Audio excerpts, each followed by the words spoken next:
إلى جماعة الدورة، حيث انطلقت اليوم عملية استقبال وتسجيل أول فوج من التلاميذ الراغبين في حفظ وتجويد القرآن الكريم وعلومه بالمدرسة العتيقة بقصبة الدورة التاريخية. المزيد حول هذا الموضوع في روبورتاج للسالك بوجدور والصالح حرقيبي.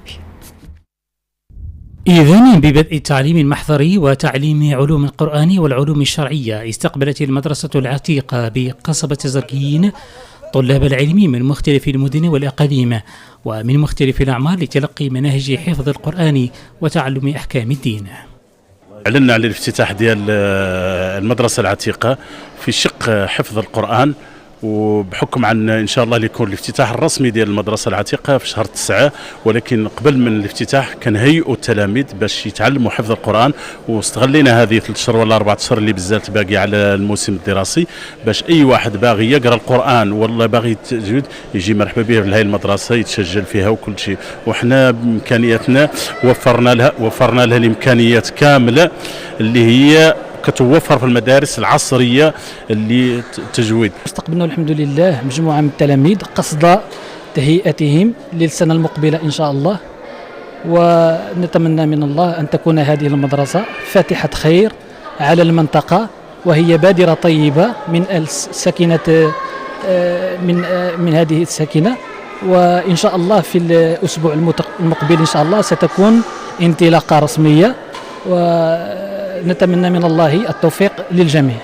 تتسق أدوار المحضرة العصرية هنا مع غايات التكوين النظامي، فهي تكمل دور المدرسة النظامية وبخصائصها المميزة.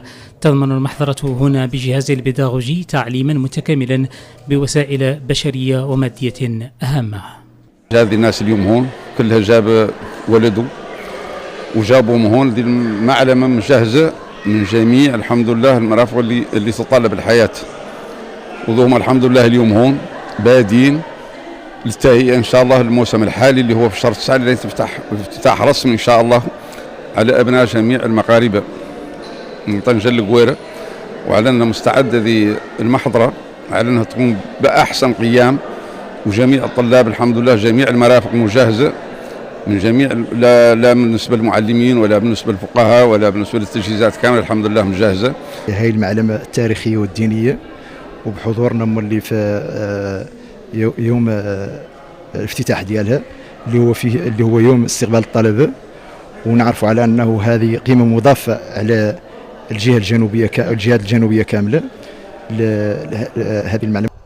تلتزم المحضرة وترسم طريقا للتحصيل العلمي بتأهيل الطلاب الجدد بمختلف الأعمار في أفق تمكينهم من أصول العقيدة والشريعة سلوكا ومنهجا، فضلا عن تعليم اللغة العربية مفردات ونحوا وصرفا وبلاغة ومتون والسيرة وقواعد قراءة القرآن الكريم وفق الأصول المعتمدة في الطرائق المتبعة.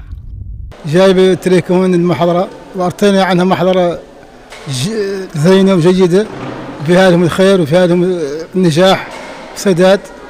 وجيت وسمعت أنا ياسر وجيت أنا قاعد براسي قاعد نشتي قاعد هذا كامل ما شاء الله كل شيء زين. جبت ولدي عندي في الدورة وجبته هنا يقرأ باش يستافد من القرآن ويستافد من جميع الأشياء اللي تتعلق بالقراية، والتلاميذ هم اللي كاملين راعيهم هنا تياها، وما إن شاء الله محضرة زينة ما إن شاء الله، وكل شيء متوفر فيها، لا بالنسبة لبلد الرقاد ولا بالنسبة للباسهم ولا بالنسبة لجميع الأشياء. التحقت بالمدرسة من حفظ القرآن، وبغينا مولي نشكروا هذه الكفاءة الخاصة اللي منعاونينا هنا والرئاسة، وشكر خاص للمدير هذه المؤسسة العتيقة اللي حدا الدورة. هنا فيها مساجد وفيها كل شيء، ولأني أنا مؤمنة وفيها كل شيء وفيها مراحل وفيها القرآن وفي المساجد.